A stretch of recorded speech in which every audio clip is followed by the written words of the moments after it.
Assalamualaikum warahmatullahi wabarakatuh. Saya Nabila Sefitiani di sini akan mendemonstrasikan cara pembelajaran matematika melalui media Flash. Nah,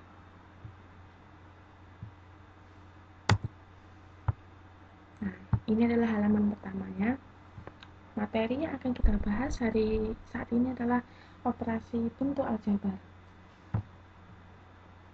Dalam bab ini tentunya terdapat banyak submaterinya ya. Kita lihat di beranda dengan mengklik tombol beranda. Nah, selanjutnya kita akan melihat di sini terdapat 1, 2, 3, 4, 5 submateri dari materi operasi bentuk aljabar. Dan di yang terakhir ini terdapat latihan soal. Selanjutnya kita langsung ke pembahasannya. Arti bentuk aljabar dengan cara mengklik tulisan arti bentuk ini. Seperti ini. Nah, masuk, sudah. Kita akan membahas sekilas ya. Bentuk aljabar contoh ada bentuk aljabar min 3p ditambah 2. Yang mana min 3 ini disebut koefisien. Dimana koefisien ini selalu menempel dengan huruf kecil. Maksudnya huruf kecil itu bukan huruf yang ukurannya kecil, bukan. Tapi huruf yang tidak kapital, seperti P ini, kan bukan kapital ya. Nah, yang mana P ini dinamakan variabel. Selanjutnya, di sini ada angka. Dia sendirian, nggak ada variabel atau huruf yang mengikutinya. Dia ini namanya konstanta. Nah, untuk ke sub materi yang berikutnya kita bisa langsung menekan next seperti ini. Nah, sudah pindah. Atau kita juga bisa ke beranda terlebih dahulu, lalu memilih materi yang hendak kita buka. Nah, ketika materi 1, sekarang materi kedua. Kita klik tulisannya. Nah, masuk ke penjumlahan dan pengurangan bentuk aljabar. Di sini penjumlahannya 6x ditambah 5x sama dengan, karena 6 dan 5 sama-sama memiliki unsur x, jadi dikelompokkan ya. X-nya ditaruh luar dengan teori asosiatif ya. Dikelompokkan 6 ditambah 5 itu 11 dikali x, 11x. Nah, selanjutnya pengurangan 6x dikurangi 5x sama konsepnya dikelompokkan terlebih dahulu. 6 min 5 dikali x, jadi 6 min 5, 6 dikurangi 5 sama dengan 1 dikali x sama dengan x. Nah, selanjutnya materi perkalian, pembagian, dan perpangkatan bentuk aljabar. Kita klik. Nah, pertama perkalian.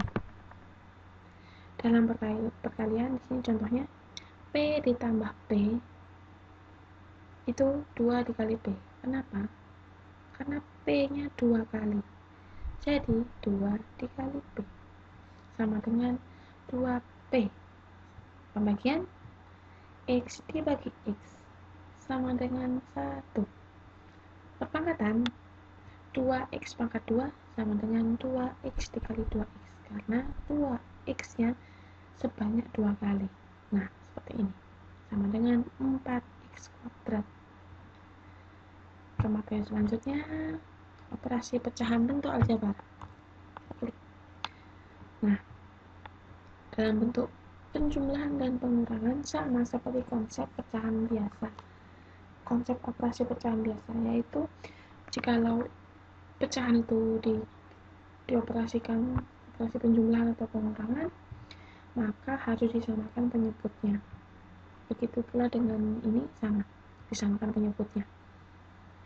P dan P penyebutnya sama-sama P, jadi langsung sudah sama kan, jadi langsung bisa dioperasikan. 2 ditambah 3, 5 per P.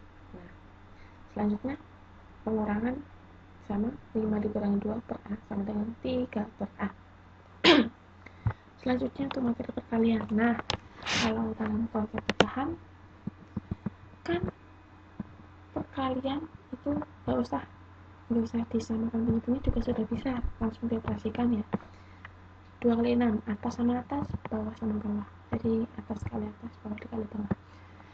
Pembilang dikali pembilang, penyebut dikali penyebut. Jadi 3 dikali 2 dikali 6 di per 3 kali 7 sama dengan 2 kali 6 12.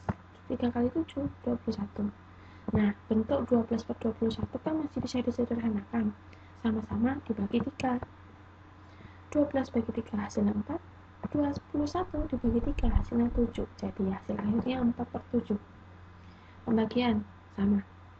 3 per 4 dibagi 6 per 11. Nah, dalam pembagian kan bisa dibalik.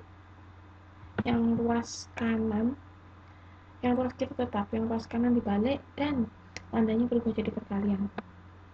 Jadi yang tadinya di ruas kanan ini tadinya penyebut jadi pembilang, yang penyebut jadi pembilang, yang pembilang jadi penyebut. Nah, itu jadi 3 kali 11 33 per kali 6 24 33 24.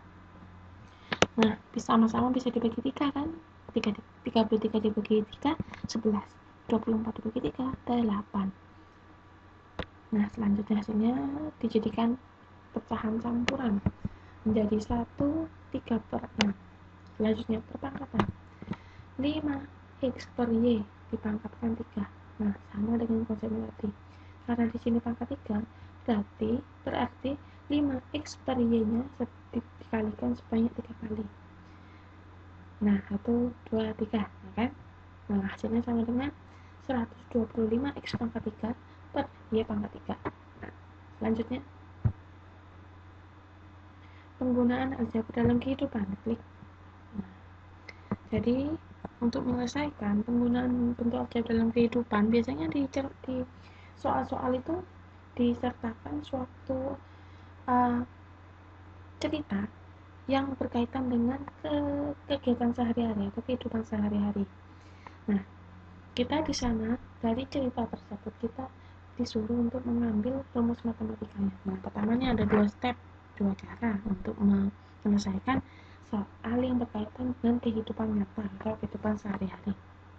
Pertama, jika memerlukan sketsa, misalnya untuk soal yang berhubungan dengan geometri, buatlah sketsa dari soal cerita tersebut.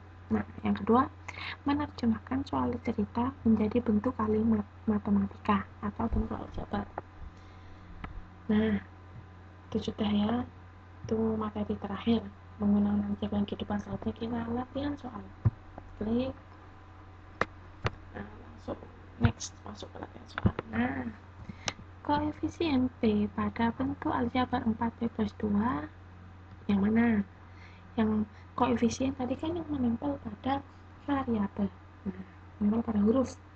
Nah, itu berarti 4. Jadi jawabannya A, 4. Klik. Selanjutnya, next. Hasil operasi hitung dari 2x plus 3y min 4x plus 5y. Berapa? Nah, untuk menyelesaikannya seperti ini, jadi yang x dikumpulkan dengan yang x dan yang y dikumpulkan dengan yang y. Jadi 2x dikurangi 4x sama dengan min 2x. Nah, 3y ditambah 5y 8y. Jadi hasilnya min 2x plus 8y. Nah, di sini ada kan? Klik. Nah, seperti ini. Soal selanjutnya diklik. Nah, di sini ada pertanyaan. Hasil dari 2c dikali c plus 3 berapa? Jadi, caranya 2c dikalikan c, 2c dikalikan 3. Dan hasilnya dijumlahkan. 2c kali c, 2c kuadrat ditambah 2c kali 3, 6c. Jadi hasilnya 2c kuadrat plus 6. Nah, ini ya. Soal selanjutnya. Jumlah dari hasil penjumlahan aljabar 3a per 5 ditambah a per 5 adalah, nah kita tahu konsep penjumlahan tadi kan harus disamakan penyebutnya. Nah, penyebutnya kan sudah sama bentuknya 5. Nah, jadi kita langsung bisa mengoperasikannya. 3a ditambah a sama dengan 4a per 5. Nah, langsung kita cari 4a per 5 mana? Ini, kita klik. Nah, soal selanjutnya. Ini soal cerita ya, dalam kehidupan sehari-hari. Kita baca. Sebuah batu dijatuhkan dari suatu tempat. Kecepatan batu itu adalah V meter per detik. Setelah T detik dinyatakan dengan rumus V sama dengan 10 T. Kecepatan batu pada saat 2 detik adalah, sudah tahu, V-nya itu 10 T. T itu detik ya, berarti V sama V itu kecepatan. Kecepatan itu velocity. Nah, kecepatannya sama dengan 10 dikali T. P-nya kita tahu saat 2 detik. Jadi 2 dimasukkan ke dalam T ini. V sama dengan 10 dikali 2, 20. Berarti 20 meter per detik. Nah, ini jawabannya. Next. Nah, ternyata skor kita alhamdulillah dapat 100, betul semua. Baiklah, sekian demonstrasi yang saya lakukan. Apabila terdapat kesalahan ataupun kekurangan, saya mohon maaf yang sebesar-besarnya. Semoga dapat bermanfaat bagi yang menyaksikan. Terima kasih. Wassalamualaikum warahmatullahi wabarakatuh.